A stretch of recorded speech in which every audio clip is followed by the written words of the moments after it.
Welcome to Childcare Conversations, the podcast where early childhood leaders like you get real-world strategies, honest talk, and a whole lot of support. Whether you're running one center or many, we're here to help you lead with confidence and clarity. This episode is brought to you by Center IQ. If you've ever added a child to a classroom, adjusted staffing, or made a quick schedule change, and then spent the next 2 weeks fixing the ripple effects, you're not alone. Most leaders make decisions and then see what happens. Center IQ's decision intelligence lets you see what happens before you decide. Start your free trial today at centeriq.io. Now, let's get into today's conversation, one we think you're really going to love. Welcome back to today's episode. We are so glad that you've joined us for Childcare Conversations. And today's conversation, we are going to continue to explore other opportunities for building businesses, for partnerships. And our guest today is Vineeta Bhandari, and she is going to share her story. We're going to have a conversation about her business, and we are excited to get started. So why don't you start by telling us how your passion came and how you got here, and we'll just go from there. Absolutely. Thank you for having me. Where did my passion come from? It's an interesting question because, to be totally transparent, my background, my educational background had nothing to do with early childhood education.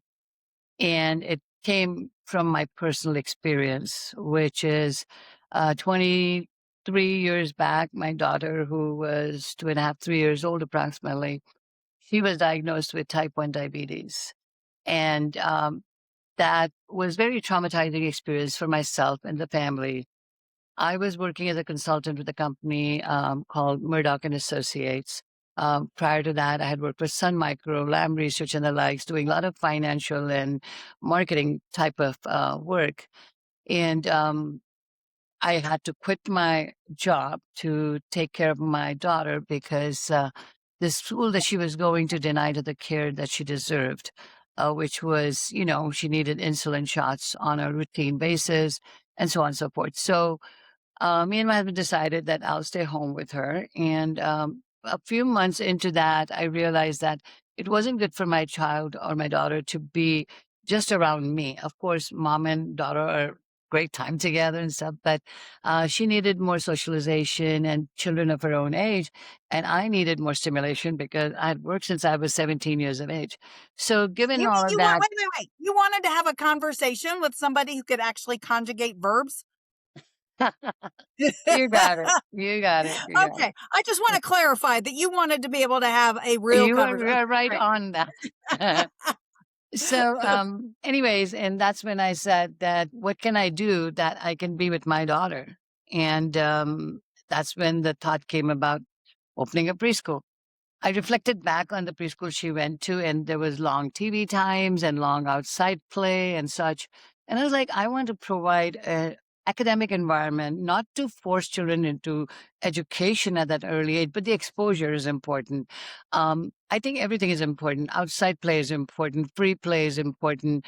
But academics are equally important because these first 5 years are the most important years. Research has been saying actually that the first 5 years of a child's life are more important than college years because that's where the foundation is, right?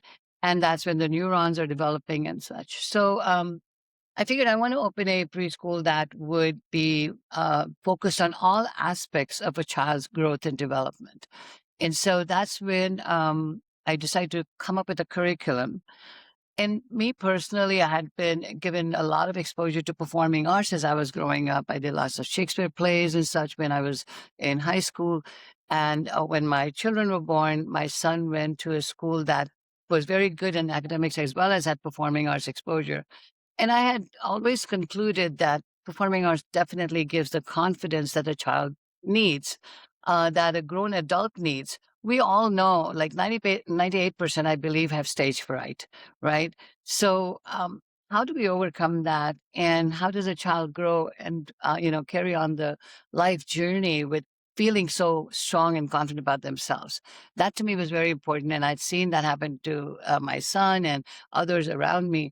So I said, I want to give performing arts. And then I'm like, wow, how am I going to put 2 to 5 year old on stage? And I'm like, it's worth a try. And believe it or not, the first school where we did the first show still bring tears to my eyes. It was such a amazing experience. These kids looking so beautiful in their costumes, and we did just something simple. We didn't even do a Broadway production, which is what we do nowadays. But it was the parents were standing there, they're crying, teary eyed, and all of those emotions were, it was just unbelievable experience. So I felt really good about that. And eventually I got to a point where I integrated performing arts into our academics. But my whole thought was I don't want any TV in the preschool. I do want outside play that would be about 45 minutes, which is what licensing requires, 2 times a day. And so, anyways, it kind of stitched a program that became really high in demand. And there were parents who wanted to enroll their kids, and we didn't have a spot open for them. So that's when we grew from one school to 11 schools across Bay Area. And I had an amazing team of people who supported me through this process. So we had the aides and then the teachers and then assistant directors, and regional directors who were ensuring the quality of the program was at par. I didn't need the regional directors, but I wanted to make sure that, they are visiting the schools on a routine basis to see that the program curriculum was deployed as prescribed. So Well, exactly, because this is your vision, this is your passion, right? Your goal was, you had a goal and you had a vision, and you wanted to make sure that your team was keeping with your vision. yeah, so it became my passion. So going back to your question, how did this passion? The passion came from the fact that there wasn't a preschool that could serve my daughter the way I would want my daughter and rest of the kids around us to be served. So I became very passionate. Initially, it was not like something I was driven to do. It was a need. And that need became a dream. And that dream was to touch the lives of 1 million children. And Oh, I how did love that. and how did we do that? That's a big question, right? How do we get to? I don't have octopus arms. I only have two, like everybody else. And you're only one person. Right. So I'm like, how do I grow? How do I manage to touch the lives of 1 million children? Which is when the whole franchising came about in 2016. So from 2003 to 2016, which is when we opened our first franchise location, that's when we became a franchisor with the help of my two wonderful partners, Sajay Gehani and Sangeet Karamchandani, who really helped the company with my vision, with the goals we had, and we decided to grow the company with an operations team, an IT team, a marketing and sales team, to make sure that the franchisees were getting a lot of support that they deserved. So we've been on that journey since then, and as you know, we have got 59 schools open at this point, and we signed the 100th agreement very recently. So we are on this path and journey that we're super excited about, and looking forward to doing more with young children. And Well, it's I just mean, anybody who can sit here and say that after 10 years of being a franchisor, you've gone from basically, a few locations to now signing your 100th. I mean, that in itself is a story to be told. And so I have a question for you. go ahead. Was there a time in the last 10 years where you felt like you found yourself almost apologizing for wanting to grow your business? And if so, how did you get past that? What was your secret? Um, I honestly have not felt that I need to apologize for the growth, but there has been um, questions that have been brought up to me. Is like, if you're going to grow to this extent, how are you going to continue to provide the support? And my answer always has been that before that need even comes, my goal is to strategically think ahead of time, right? And when you're growing, there is competition that's growing with you, right? How do you deal with that? And so, my one of my bigger, goals in the company for the company is to keep coming up with new initiatives, new strategic initiatives that would put us ahead when we look at the competition around us to give us a competitive edge. And so, along with ensuring that our franchisees get this kind of support that they deserve, the kind of guidance and training that they deserve, that question has never been a problem. Like, how are you going to support growth? And because we Oh, proactively think about a lot of those issues that may happen where franchisees may end up feeling like, oh my God, they're growing so fast. I wouldn't get the right kind of support. But we continue to grow with the departmental needs. We continue to grow with new departments. For example, we just started about a year and a half ago a sales department to support our franchisees with the day-to-day tours that they give and give them proper training on site, hands-on, as well as to our Building Kids Academy, which has got all the different modules that showcase what we do and how we do. So they have everything as a backup too. Having that online academy has really supported the franchisees not to feel that we're not there for them. So, and we are a call away. We have an account manager for every department, whether it's marketing or sales or operations or IT. They get supported. So the growth has been supported by a lot of resources that we have added over the years. so one of the things that I find interesting, because you don't find this a lot in our industry, which are the women at the top. And so I want to kind of poke at that a little. So, how do you inspire or continue to inspire females in your organization to take those leadership roles, or when working with franchisees or potential franchisees and helping them feel confident that they can do this themselves? I've never been asked that question before, but I am glad that you have asked because it's definitely a challenge. You know, with that being said, I feel like women have this emotional IQ that helps them support, that helps them guide, that helps them understand what the franchisees are going through. So I have not faced any such challenge. I'm very blessed, very fortunate. The franchisees or the team that I have been supporting has not felt that, oh, she's a woman, because I guess I founded the company, so I didn't come across many of those challenges. I mean, I have Sangeet and Sanjay are engineers, and they worked for the corporate world for many years. I myself have had that kind of experience, so didn't face that sort of a challenge. But I think having that emotional IQ and that understanding, especially for this business, this is a female dominant business. We have a lot of franchisees, actually more men franchisees than women.